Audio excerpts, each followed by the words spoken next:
जी साथियों, बहुत बहुत शुक्रिया आप लोग आज यहाँ पर इस प्रेस वार्ता में आए हैं। सबसे पहले आज एनएसयूआई का 53वां स्थापना दिवस है, तो मैं सभी नौजवान साथियों को जो एनएसयूआई में काम कर रहे हैं या करते रहे हैं, उन सभी लोगों को, संगठन के सभी पदाधिकारियों को बहुत बहुत शुभकामनाएं देना चाहता हूँ आज उनके स्थापना दिवस पर। दोस्तों, आप सब जानते हैं 2013 दिसंबर में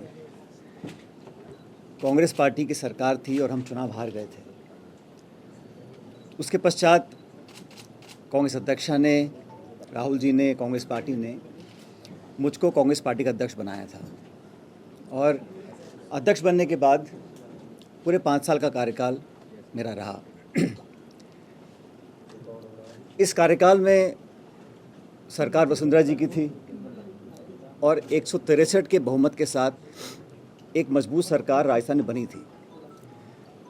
उस सरकार का लगातार हम लोगों ने विरोध किया नीतियों के आधार पर, लेकिन सबसे प्रमुख प्रहार जो उसकी सरकार की विश्वसनीयता पर रहा वो वसुंधरा जी की सरकार में हुए भ्रष्टाचार पर था। हम लोगों ने लगातार एक जिम्मेदार विपक्ष की भूमिका निभाई और जो भ्रष्टाचार के प्रकरण सामने आए उसको हमने उजागर किया, जनता तक लेकर गए और मुझे लगा कि हमारी बात को कांग्रेस के कार्यकर्ताओं की, हम नेताओं की जो आवाज़ थी, जो बात थी, जो तथ्य थे, जो प्रमाण थे, उनको जनता ने स्वीकार किया। यही कारण था कि 5 साल की सरकार के बाद जब चुनाव हुए तो जनता ने हमारे बातों पर विश्वास किया और 163 से वो 70-71 पर आकर रुक गए थे। इस पूरे कार्यकाल में जो आरोप लगे वसुंधरा जी की सरकार पर, वो आरोप हम सब लोगों ने मिलकर लगाए, कांग्रेस पार्टी के नेताओं ने, मैंने अध्यक्ष के नाते और तमाम सभी नेताओं ने। और हमने ये जनता से वादा किया था कि भाजपा के और वसुंधरा जी के कार्यकाल में जो करप्शन के इश्यूज़ सामने आए हैं उसका हम प्रभावशाली तरीके से, निष्पक्ष तरीके से जांच करवाएंगे और दोषियों को सज़ा देंगे। मैंने कभी भी प्रतिशोध की भावना के साथ या द्वेषपूर्ण भावना के साथ कार्रवाई करने पर ना कभी मैं पहले सहमत था, ना आज सहमत हूँ। लेकिन ये बात भी सच है कि विपक्ष में रहते हुए हमारी जो विश्वसनीयता थी वो तभी कायम रह सकती है जब हम अपनी बात पर खरा उतरें। इसको लेकर मैं बहुत चिंतित था और आज से लगभग साल, सवा साल पहले मैंने मुख्यमंत्री अशोक गहलोत जी को चिट्ठी लिखी।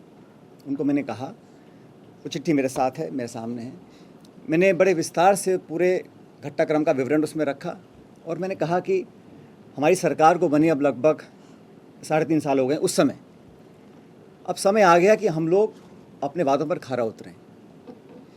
जो आरोप हमने लगाए थे, गहलोत जी ने लगाए, मैंने लगाए, भूमाफिया के, शराब माफिया के, खनन माफिया के, 9TP को लेकर, ललित मोदी को लेकर, खान माफिया को लेकर, खान का बड़ा घोटाला हुआ था, वो सारे पब्लिक डोमेन में हैं।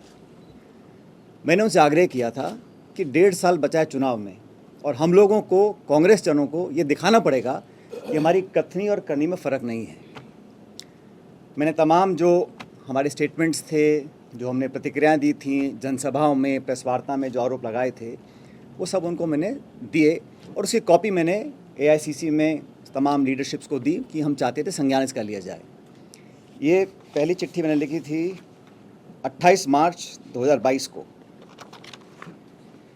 उसका मुझे जवाब नहीं मिला, तो फिर मैंने 2 नवंबर 2022 को एक और चिट्ठी लिखी। उसमें उनको बड़ा विनम्रता से आग्रह किया कि मैंने आपको पहले लिखा था, ये प्रकरण हुए, ये आरोप आपने लगाए, मैंने लगाए, पूरी कांग्रेस पार्टी ने लगाए और जनता ने हमारी बातों को विश्वास किया। तभी तो हम लोग जहां सिर्फ 21 सीटों पर रह गए थे 2018 के चुनाव में, 2013 के चुनाव में 21 से लेकर हम 100 तक पहुंचे, तो हमारी बात पर लोगों ने विश्वास किया था। चिट्ठी लिखी मैंने 2 नवंबर 2022 को, उसका भी जवाब मुझे मिला नहीं। और हम चाहते हैं कि जब जनता के बीच जब सिर्फ 6 महीने का, 7 महीने का समय बचा है, तो हम लोग पब्लिक में जाएं, उससे पहले हम लोग कुछ कार्रवाई करें। आप जानते हैं कि भारत सरकार ईडी, सीबीआई, इनकम टैक्स तमाम एजेंसीज का दुरुपयोग कर रहा है और ये पूरा देश जानता है, इस बात को संपूर्ण विपक्ष बोलता है, हम लोग भी बोलते हैं कि एजेंसीज का दुरुपयोग किया जा रहा है भारत में। और 95% जो छापे, नोटिस, कार्रवाई हो रही है ईडी के माध्यम से, वो विपक्षी नेताओं के ऊपर हो रही है। इसको लेकर विपक्ष की तमाम पार्टियां न्यायालय तक भी गई हैं। तो एक तरफ तो केंद्र सरकार एजेंसीज का दुरुपयोग कर कर जो कांग्रेस की लीडरशिप है उनको टारगेट कर रही है। अब फर्जी केस बनाए जा रहे हैं, चाहे वो नेशनल हेराल्ड का केस है, चाहे वो यंग इंडियंस का केस है, और मुकदमों में, केसों पे सुनवाई हो रही है, पेशी लग रही है, समन्स आ रहे हैं, नोटिस आ रहे हैं। एक तरफ तो वो ऐसा काम कर रहे हैं और राजस्थान सरकार जो हमारी अपनी सरकार है, यहाँ पर जो हमारे एजेंसी संसाधन हैं उनका हम ना तो सदुपयोग करें ना उपयोग कर रहे हैं। तो ये बड़ा विचित्र मामला था, इसको लेकर बहुत मैं चिंतित था। मैंने ये प्रकरण साल भर से ज़्यादा हो गया, तो आज मैं चाहता हूँ कि ये बात पब्लिक डोमेन में जाए, क्योंकि कांग्रेस कार्यकर्ताओं को लगना नहीं चाहिए, पब्लिक को लगना नहीं चाहिए कि हम लोग कहते कुछ है करते कुछ है।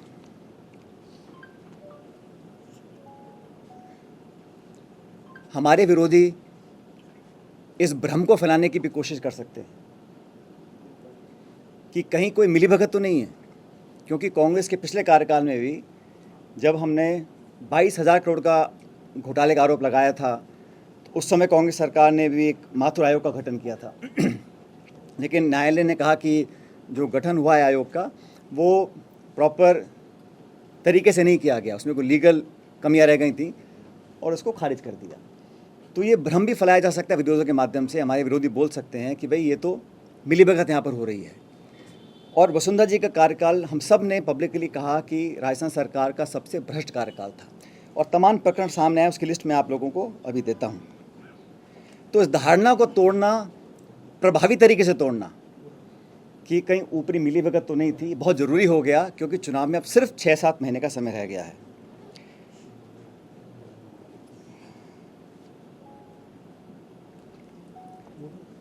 अभी चिट्ठियाँ मैंने लिखी हैं, इसका जवाब हमें मिला नहीं। और जैसा कि आप जानते हैं कि जब ये खान घोटाला हुआ था, 45,000 करोड़ रुपए का आरोप हमने लगाया था सरकार के ऊपर, और हमने मांग की थी कि इस घोटाले की जांच सीबीआई से की जाए। 4.5 साल बाद भी इस जांच को सीबीआई को नहीं दिया गया। और ललित मोदी कांड हुआ था, उस समय हम सब लोग, माननीय अशोक गहलोत जी, मैं, हम सब नेता जो कांग्रेस पार्टी के थे, हम गवर्नर के पास गए, राष्ट्रपति के पास गए, ज्ञापन दिया, सीएजी के पास गए, सीबीसी के पास गए, और तमाम एजेंसीज को कहा इसकी जांच की जाए। तो आज जब 4.5 साल, 4.25 साल पूरे हो गए सरकार के, कांग्रेस सरकार के, तो भ्रष्टाचार, करप्शन के ऊपर जो हमारी एक नो टॉलरेंस पॉलिसी है करप्शन को लेकर, उसको और पुख्ता करने के लिए हम चाहते थे एक विस्तारित, पारदर्शी और प्रभावी कार्रवाई करी जानी चाहिए। अभी तक वो कार्रवाई करी नहीं गई है। और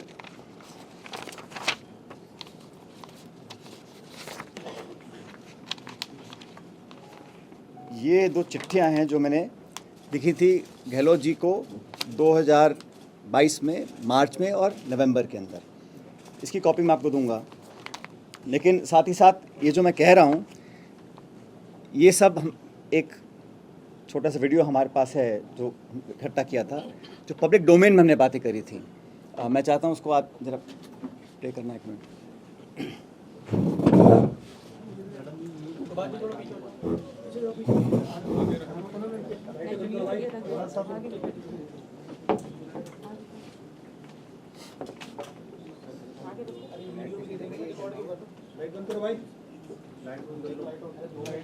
छिपा जा रहा है, इसका मतलब ये होगा कि अमित शाह जो उनके अध्यक्ष है, वसुंधरा जी, उनको सही पिक्चर नहीं दे रही है। एक तरफ तो लोकपाल को भेज रही है फैसला अली खानों के आवेदन को रद्द करके, और फिर भी इनको कैबिनेट नहीं दिख रहा है अमित शाह साहब को। और दूसरा जो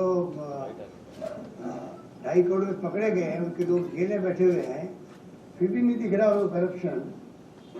मॉरिशस रूप से पैसा आया है, ईडी जांच शुरू कर रहा है,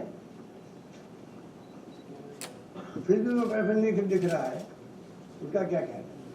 इसका मतलब है कि वो क्योंकि बीजेपी अध्यक्ष हैं उनको कुछ तो बोलना ही, इसलिए बोलना और करप्शन से पार हो गए राजस्थान में। मुख्यमंत्री का परमिशन पूरा बंद लोगों को, गलत लोगों को IAS तक के अरेस्ट हुए, उनको बचा लिया गया, जमानत पर करवा ली गई, केस को दे दिया गया, लोकपाल ट्रांसफर कर दिया गया, CBI को नहीं दिया गया। जल्दी आएगा।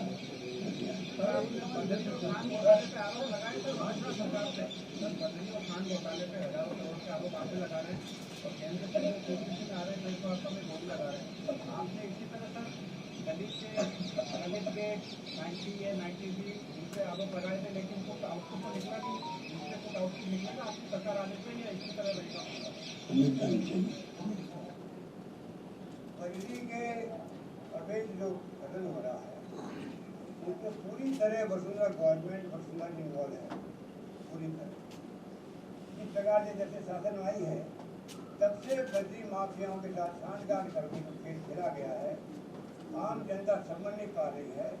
मीडिया समझता है तो उनकी परवाह नहीं की जा रही है, विपक्ष बोलता है तो उनको कोई चिंता नहीं है, और करोड़ों रुपए का लेन देन प्रतिमाह हो रहा है, प्रतिमाह। कल मैं आ रहा था इंडोरी से, तो टोंक जिले में एंटर करते मुझे एक नौजवान मिला। वो कहा कि बजरी के ट्रकों ने यहाँ पर जाम कर दिया, तो मैंने शिकायत की जाके थाने का। तो उनकी बातें छोड़ो, मुझे दिन भर बैठाने थाने के अंदर, मेरी रिपोर्ट दर्ज नहीं करती।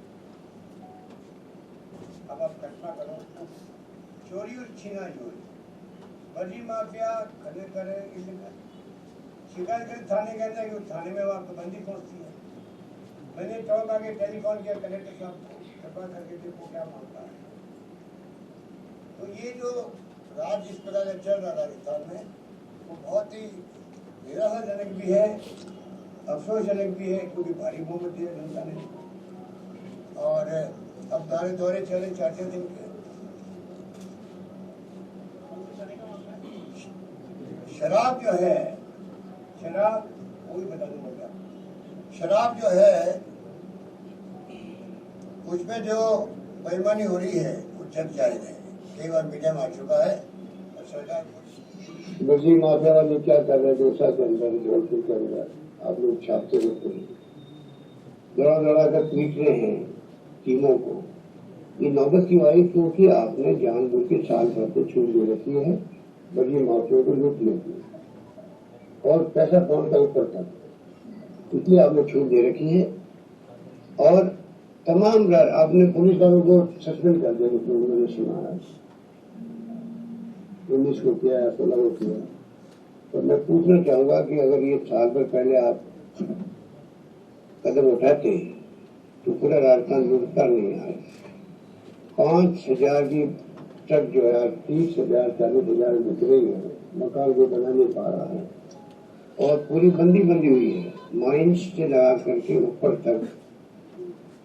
जब से अवैध खनन होता है तब से ट्रक किसकी होगी, किस रास्ते से जाएगी, और वो बंदी हुई है पैसा ऊपर तक पहुंचने की।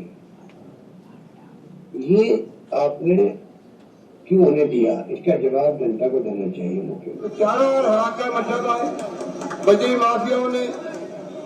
आप कल्पना करो कितना बड़ा वसुंधरा जी के संगठन है, जो बजरी माफिया पनता राजस्थान के अंदर नीचे से ऊपर तक पहुंचा है। करोड़ों रुपए वो पैसा खर्च हो चुनाव के अंदर, कि पूछो बजरी माफिया अलग, शराब माफिया अलग, कितने बड़ा जी अलग। ये जो हालात किए हैं, इससे लोग समझ गए हैं कि आपकी चाल सही से चेहरा ठीक नहीं है, आपकी चाल सही से चेहरा ठीक नहीं है। लंबी कहानी है। और 5 करोड़ रुपए प्रति माह बजरी माफिया किसको दे रहे थे, ये इसकी जांच कर लिया।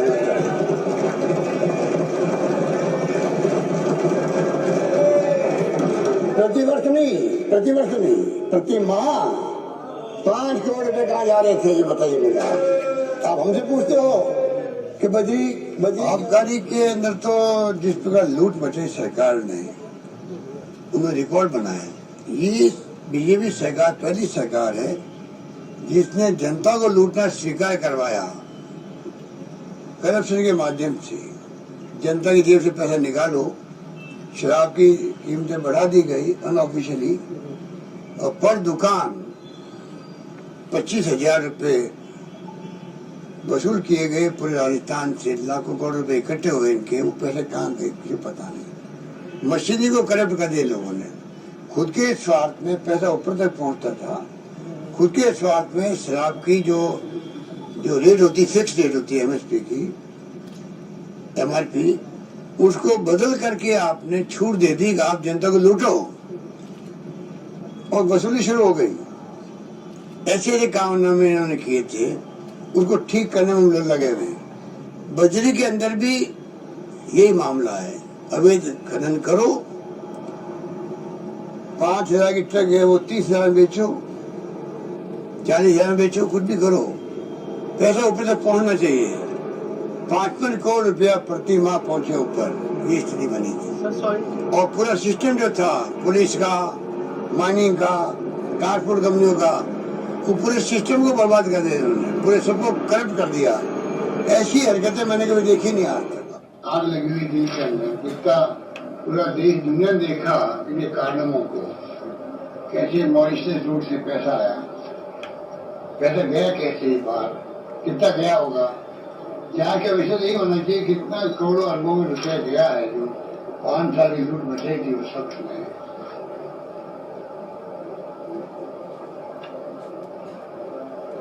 और मैंने कहा ना कि इनमें साथ है, तो जो इनके खिलाफ में केस चल रहे हैं कोर्टों के अंदर भी है, उनकी जांच करवावे, क्योंकि पुलिस इनकी है, तो ये यहाँ जांच हो नहीं सकती मुख्यमंत्री के खिलाफ में, या मुख्यमंत्री में सहयोगियों के खिलाफ में, जिनकी वरिष्ठी है, या कारपेट वाला मामला। मुख्यमंत्री को इस्तीफा देना ही चाहिए, और बेटे को भी। जिस उसमें आरोप लगे हैं, जो पैसा मॉरिशस के रूप से आया है, नंबर 1 पैसा इनके धौलपुर में लगा है, वहाँ 7 स्टार होटल बनी है, उनकी पूरी जांच होनी चाहिए। पैसा कितना लगा है, कहाँ से आया, कैसे लगा है, उनकी जांच होनी चाहिए। बीच में सर बात जो आई थी केंद्रीय, और इन्होंने जो आजादी के बाद पहली गवर्नमेंट के मुख्यमंत्री है देश के अंदर, पहला नागरिक होगा जो किसी दूसरे मुल्क के सरकार को ये कहे कि मेरे मुल्क के लोगों को मालूम नहीं पड़ना चाहिए कि मैं क्या आपको एविडेंस दे रही हूँ। आरोप लगते हैं भाई ये घुसकर भूमि दबा ली राज परिवार ने धौलपुर के अंदर, महल का हिस्सा कॉमर्शियल करके दे दिया नेशनल हाईवे को। जमीन जो है महल के अंदर की पूरी जमीन तो गैर मुमकिन सिविल चेक है, ये हम भी सुनते रहते लोगों से कि जितने उनके आरोप लगते हैं, ये उनके लिए एक सुनहरा अवसर होता है जब आपको डेमोक्रेसी के आधार पर राज करने का अवसर मिला है। हमेशा के लिए उनके खुद के हित में है, हमेशा के लिए वो सारी बातें स्पष्ट करनी चाहिए। ग्राम आयोजन किया गया, 50-60 करोड़ तो फूंक दिया आपने इस राजस्थान में। ये जांच का विषय है, बिना टेंडर, बिना बिल, बिना कुछ भी किए हुए देते के पहले लुटाते गए। शानदार प्रोग्राम होना चाहिए, उद्योगपतियों को खुश करके भेजो आगे के इन्वेस्टर के लिए, आगे हमारे साथ अच्छे रहने चाहिए। अरे भाई सुनो, क्या होगा उसका, ये तो जांच होनी चाहिए, इसकी तो मेरा मानना है। पूछ लेना पहले, पूछ लेना भैया, पूछ लेना। एग्रीगेट आयोजन 67 करोड़ रुपए खर्च कर दिए। एमओ हो गए 6,000 करोड़ के, आया कितना 631 करोड़ रुपए, 631 करोड़ का। और पहले कितना खर्च हुआ, 67 करोड़ रुपए खर्च कर दिए। बड़े बड़े आयोजन किए गए। जो हमारी योजना थी उसको कमजोर करना ही इनकी गलती थी। भामाशाह योजना लाने नहीं चाहिए थी, क्योंकि हमने जब स्कीम लागू की थी तो हमने इसको स्टडी किया था आंध्र प्रदेश के अंदर। आंध्र प्रदेश में ऐसी स्कीम चल रही थी भामाशाह की तरह, और उसमें करप्शन बहुत बड़े लेवल का था।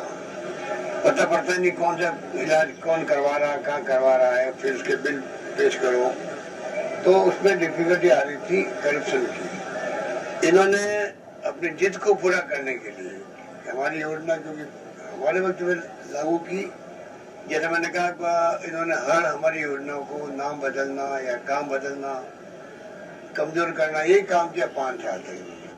इसलिए इस योजना को लेके आए। बावाला कार्ड पे जो है करोड़ों रुपए खर्च कर दिए, वो जांच का विषय है, वो जांच का विषय वो भी है अपना आपके अंदर। क्यों बनाया कार्ड? आधार कार्ड था, क्यों बनाया गया? तो ये शुरू से ही करप्शन की भेंट चढ़ चुकी है। मैं तो पहले से कह ही रहा था। अब आप नई बात बता रहे हो कि जो 106 करोड़ रुपए बकाया इसके है, उन्होंने पॉलिसी खत्म कर दी है।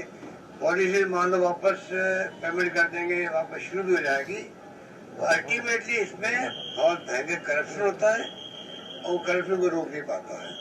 तो बहुत अनफॉर्चुनेट है इनके फैसले। बड़े घोटाले हो रहे हैं और प्रधानमंत्री चुप बैठे रहे। व्यापक घोटाला अलग हो गया, रमन सिंह जी का वहाँ अलग घोटाला चल रहा है। यहाँ का तो खुला खाता है वही से दूर से। तो मैंने कहा वसुंधरा मॉडल जो बना है देश के अंदर, इसको या तो अपनाना चाहिए केंद्र सरकार को। जिस रूप में पैसा आया है चेक से, 10 रुपए का शेयर लगभग 1 लाख में बिका है, ये मॉडल नया मॉडल है। इंडिया की subsidiary company India Capitals company जो है, उससे जो हमने पूरी रिफाइनरी का बजट बनाया था, उसकी बजाय प्राइवेट कंपनी को आपने 4 साल बर्बाद कर दिए और लोग गुमराह करे असत्य बोल करके 40,000 करोड़ बचा लिए। कोई प्राइवेट फंड को जगह दे रही स्टेट गवर्नमेंट रिफाइनरी का। भारत सरकार की कंपनी ONGC HPCL, राजस्थान की कंपनी नहीं बनाई कंपनी हमने राजस्थान गवर्नमेंट, इनके पीछे समझौता था। लेन देन हो रहा था राजस्थान और केंद्र के बीच में है। तो किसको पैसा दिया जा रहा है बेचारा? कोई उनको पूछ ले कारपेट कहाँ गया तो भड़क जाती है, जैसे भड़क गई पत्रकार पर। काला काला क्या ब्लैक पेपर और खिलाफ में जब निकाला था, एक पत्रकार ने पूछ लिया भाई कि वो कारपेट कहाँ ये ले गए, भड़क के सीधे बाहर है। तो ये भड़कने की जो हालत है उनकी, वो इसमें भी रही है। बजट पेश कर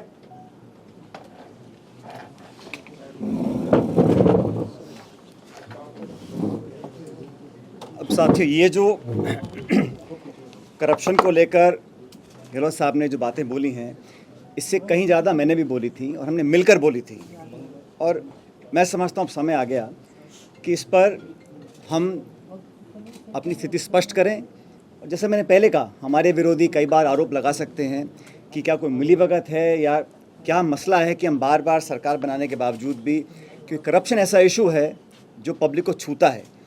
और हम जब दोबारा चुनाव में जाएंगे तो हमारी बात पर कोई इकबाल करे, इसलिए ज़रूरी है कि हम प्रभावी, पारदर्शी और समय सीमा निर्धारित, और साथियों अगर निष्पक्ष जांच में निकल कर आता है कि कोई दोषी नहीं था या करप्शन नहीं हुआ था, तो हम मान लें कि गहलोत जी और मैं दोनों झूठे थे, या हमारी बात गलत थी। लेकिन जब जांच नहीं होगी, जब तथ्य सामने नहीं आएंगे, जब इंक्वायरी नहीं होगी, जब केस रजिस्टर नहीं होगा, जब तफ्तीश नहीं होगी, तब तक कैसे लोग मान लेंगे हमारी बात को? अगली बार जब हम जाएंगे कि भाजपा के हमारे साथी वसुंधरा जी की सरकार में जो कांड घोटाले हुए थे वो सही थे या गलत थे। इसलिए मैंने तो चिट्ठियाँ लिखी और आज साल भर से ज़्यादा हो गया। आज का प्रकरण नहीं है, क्योंकि मैं इस बात को लेकर बहुत लंबे समय से चिंतित था।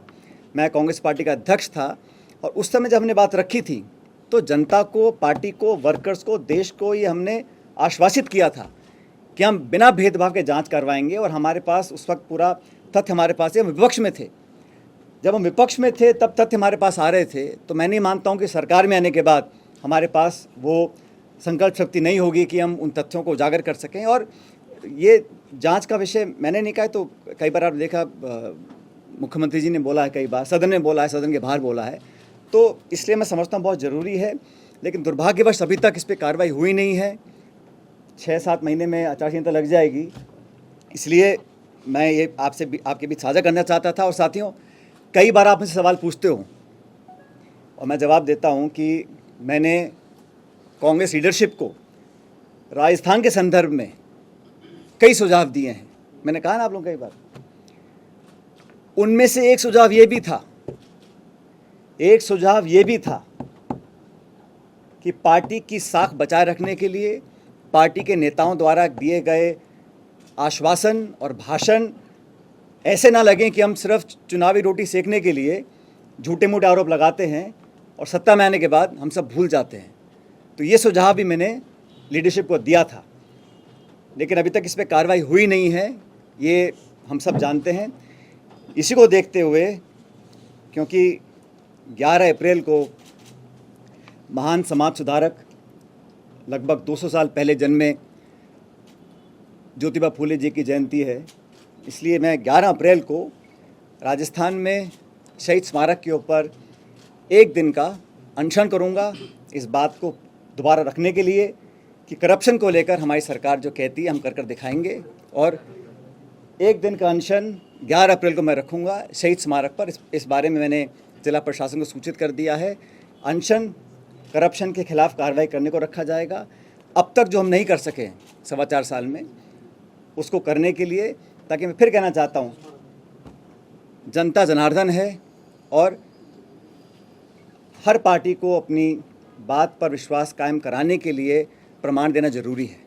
तो इसीलिए अपनी बात को लेकर मैं शहीद स्मारक पर 11 अप्रैल को ज्योतिबा फूले जी की जयंती है, उस दिन एक दिन का अनशन रखूँगा।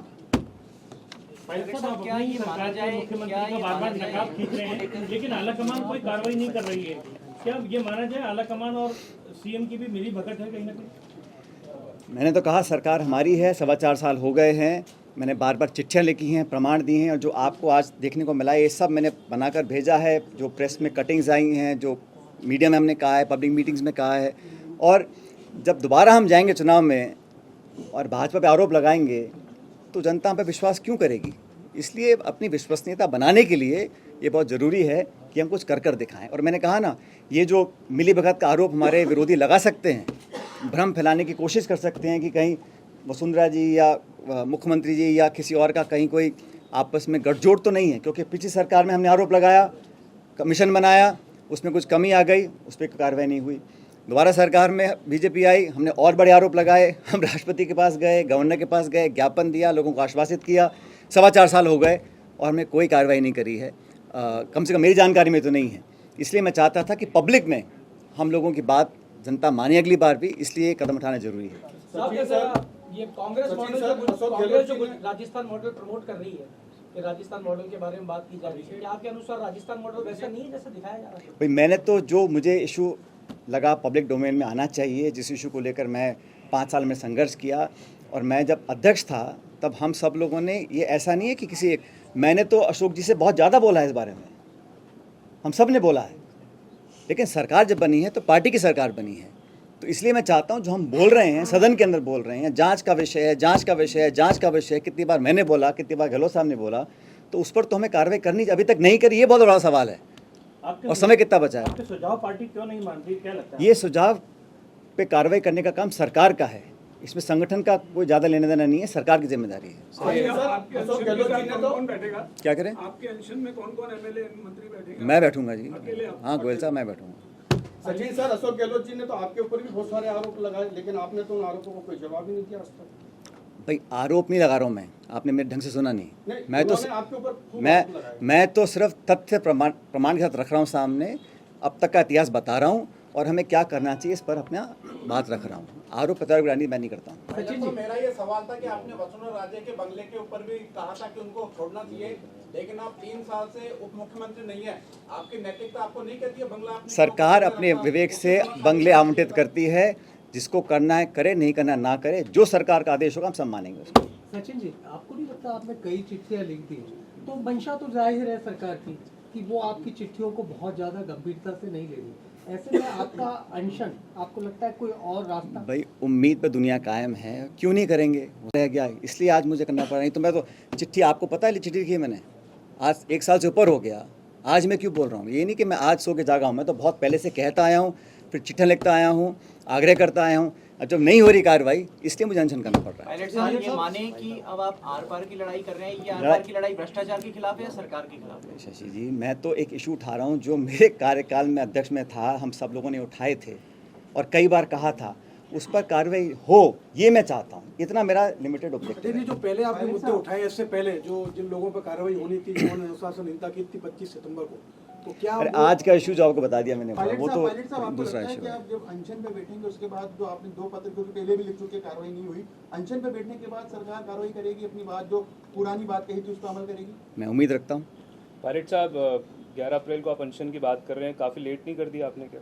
भाई मैंने कहा ना आपको, मैंने बहुत चिट्ठियाँ लिखी, मुझे उम्मीद थी कुछ कार्रवाई होगी, लेकिन अब जब लग रहा है कि समय बहुत ही कम रह गया तो मैं बैठूंगा, दर्शन करूंगा, लोगों के सामने बात रखेंगे। और मेरा इस पे किसी पे छीटाकछी करने का मकसद नहीं है, मैं तो सिर्फ सैद्धांतिक मुद्दों की बात रख रहा हूं और मैं चाहता हूं इस पर हम नैतिकता अपनी बनाए रखें, उस पर कार्रवाई करें। सचिन जी बड़ी शिद्दत से हनुमान बेनीवाल आपको याद करें।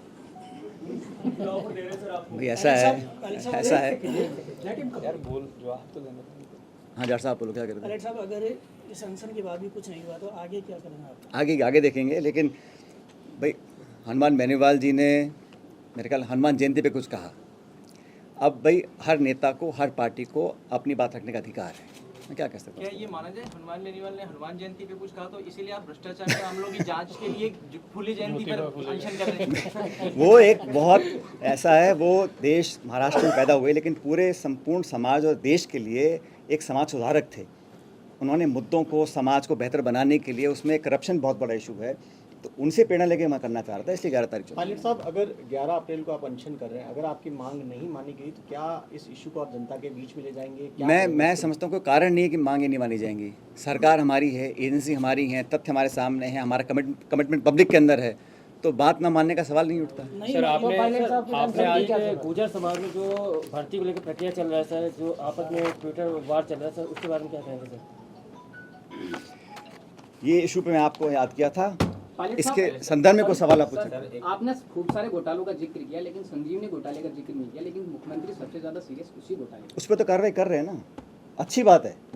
किसी भी करप्शन को उजागर अगर वो होता है, उस पर कार्रवाई हो, तफ्तीश हो, पुलिस केस बने, इंक्वायरी हो, FIR हो, उसमें अच्छी बात है, तो सच्चाई सामने आनी चाहिए, उस पर करें, बहुत अच्छा कर रहे हैं। लेकिन जिन पे नहीं कर रहे हैं उस पर भी करना चाहिए, मैं कहना चाहता हूं। पायलट साहब, संजीवनी घोटाले में सरकार प्रोएक्टिव होकर काम कर रही है, SOG के माध्यम से पहले आरोपियों को बुलाया जा रहा, केस दर्ज कराया जा रहा।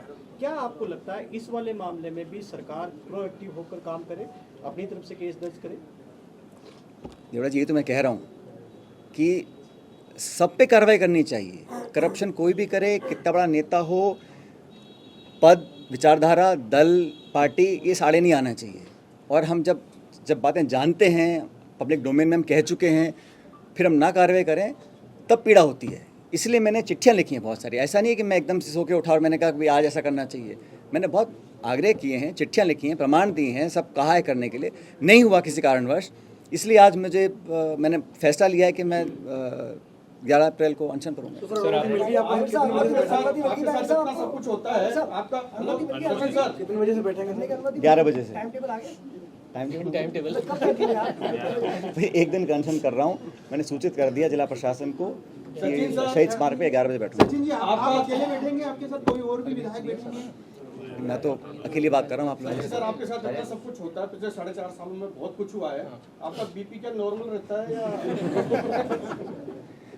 मेरा बिल्कुल नॉर्मल रहता है। हाँ, पायलट साहब, आपने एक बात कही कि आपने ना केवल चिट्ठियां लिखी है मुख्यमंत्री अशोक गहलोत को, पर जो प्लान आपने आला कमान के साथ डिस्कस किया था राजस्थान में कैसे सरकार वापस आए, उसमें भी आपने बात, मैंने एक तो खुलासा कर दिया, आपने बात कही थी, तो क्या आला कमान की भूमिका पर भी आप सवाल बात जी, मैंने आप मुझसे बार बार पूछते हैं, तो मैंने कहा कि कांग्रेस लीडरशिप को जो मैंने सुझाव दिए हैं प्रदेश के संदर्भ में, देखो अगर परिपाटी तोड़नी है तो कहीं ना कहीं ये भ्रम तोड़ना पड़ेगा कि यहाँ कहीं किसी की मिलीभगत भी है, क्योंकि 30 साल तक लगातार भाजपा कांग्रेस हो रहा है। और हम सब बोलते हैं कि सरकार लाना जरूरी है इस बार, तभी लोकसभा चुनाव में हम लोग चुनौती दे पाएंगे NDA को। और ये राज्य बहुत महत्वपूर्ण है हमारे लिए, छत्तीसगढ़, मध्य प्रदेश, राजस्थान। तो यहाँ पर इस स्टेट को लेकर जो सुझाव मैंने दिए थे, उनमें से एक सुझाव ये भी है, ये कहना चाह रहा हूँ आपको। अब पता पड़ गया होगा। सर, अनशन पेपर लीक पर भी हुआ और आंदोलन वीरांगनाओं का भी हुआ, लेकिन उनको बड़ी बड़ी घोषणाओं से ढक दिया गया। क्या आप मानते हैं कि आपका अनशन कारगर साबित होगा या उससे भी ढक दिया? भाई उम्मीद पर दुनिया कायम है, करता हूँ उसको। कल की जो घटनाक्रम 200 विधानसभा चुनाव लड़ने की तैयारी कर रही है। कल मशाल जुलूस में जो घटनाक्रम हुआ, बताया जा रहा है कि धक्का मुक्की और जो भी हुआ सब आपके पार्टी के ही विरोधियों ने आपके साथ कुछ गलत हैपनिंग कुछ हैपनिंग हुई। जाखोरा के साइयाँ मार सके ना कोई। Thank you. Thank you.